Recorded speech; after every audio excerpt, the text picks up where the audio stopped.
retirement by this tour. That's the music career-টা হয়তো।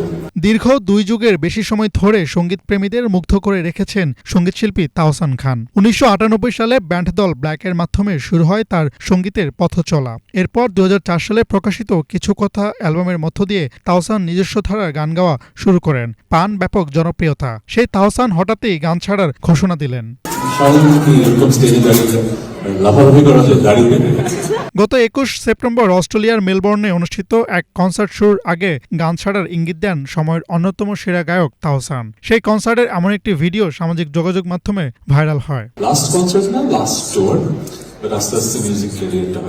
ভিডিওতে তাহসান খানকে বলতে শোনা যায়, অনেকেই বলাবলি করছে হয়তো এটাই আমার শেষ কনসার্ট। এটা শেষ কনসার্ট নয়, তবে ধীরে ধীরে মিউজিক ক্যারিয়ারটা গুটিয়ে ফেলবো। তিনি আরও বলেন, মেয়ে বড় হচ্ছে, এখন কি স্টেজে দাড়ি রেখে এমন লাফালাফি করলে ভালো লাগবে? এমন সময় উপস্থিত দর্শকরা তাহসানকে গান না ছাড়ার অনুরোধ জানাতে থাকেন।